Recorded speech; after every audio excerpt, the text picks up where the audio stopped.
네, 앞서 안표 상과 만났던 김혜인 기자 스튜디오에 나와 있습니다. 김 기자, 중고거래 사이트에서 이 안표 사기를 당한 피해자들이 모였다고요? 네, 피해자 약 30명이 모여 있는 대화방이 만들어졌는데 모두 한 사람에게 사기를 당한 거라고 합니다. 경기 일주일 전에 모바일 티켓이 발급되는 점을 악용한 건데요. 사기범은 그 사이에 돈을 받고 잠적했습니다. 네, 이 돈을 받은 뒤에 잠적하는 이 이른바 안표 사기를 행하는 사람들이 요즘 굉장히 많습니다. 이들은 어떤 처벌을 받게 됩니까? 네, 형법상 사기죄에 해당하는데요. 형법 제347조에 따라 10년 이하의 징역 또는 2천만 원 이하의 벌금에 처하게 됩니다. 문제는 온라인에서 벌어진 안표 사기인데요. 온라인 안표 거래의 경우에는 현행법에 사각지대에 있다 보니까 처벌이 어렵다는 것이 현실이라고 합니다. 네, 그렇다면 구체적으로 어떤 게 가장 큰 문제점으로 꼽히고 있나요? 네, 전문 안표상들은 매크로라고 하는 자동 클릭 프로그램을 이용해서 티켓을 다량으로 구매한다고 합니다.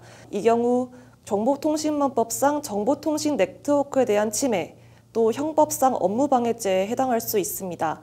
하지만 온라인 안표 사기 자체에 대한 양형 기준이 없다는 것이 법조계 설명입니다. 대법원은 매크로를 악성 프로그램에 해당한다고는 보기 어렵다라는 취지로 판결을 내린 바가 있어서 그 조항에 따라서는 처벌이 되기 힘듭니다. 네, 또 다른 사람의 개인정보를 이용한 가짜 계정으로 눈속임을 하기도 하는데요. 가짜 계정의 경우에는 정보통신망법 제49조에 비밀 보호 의무를 침해했다는 혐의로 처벌할 수 있습니다. 네, 이 안표 근절 필요성은 좀 이전부터 꾸준하게 제기가 되어 왔는데 국회에서는 사실상 이걸 지금 방관을 하고 있다고요? 네, 안표 거래 방지 법안이 다수 발의되기는 했지만 여전히 국회에서 계류 중입니다. 지난 3월에는 매크로 프로그램을 이용한 입장권의 부정 판매를 금지하고 위반하면 1,000만 원 이하 과태료를 부과하는 내용의 법안도 나왔는데 아직도 소관 상임위에서 접수 상태입니다. 현행법상 앙표 판매가 적발되면 20만 원 이하의 벌금에 처해 솜방망이 처벌이라는 지적이 나오지만 입법 공백이 여전한 겁니다. 네, 저희들이 이제 계속해서 지금 살펴봤지만 피해자들이 지금 속출하고 있는 상황입니다. 단체로 이 피해자들이 민사소송을 제기할 경우 피해 금액을 돌려받을 수는 있나요? 네, 피해액을 다시 돌려받을 수 있다는 법원 판결이 나올 수는 있지만 집행이 될지는 미지수라고 하는데요. 직접 들어보시겠습니다.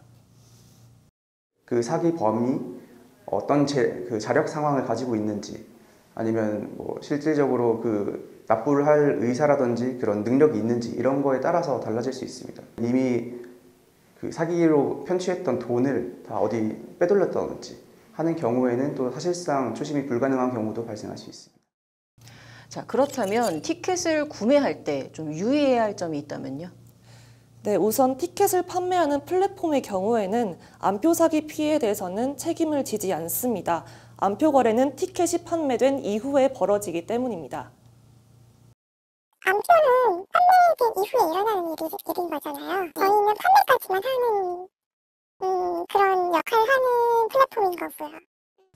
안표라도 구해서 축제를 즐기고 싶은 마음은 충분히 이해가 가지만 그 위험성을 생각해 본다면 애초에 안표를 사지 않는 것이 최선의 예방법입니다. 우천 등으로 인해서 취소가 될 수가 있잖아요. 그 경우에 취소된 환불 금액을 과연 누가 받게 되느냐. 안표를 구매한 사람이 아니고 안표를 판매한 사람이 받게 되겠죠. 본인이 피해를 입을 수 있다라는 사실을 인지를 하셔야 된다는 점.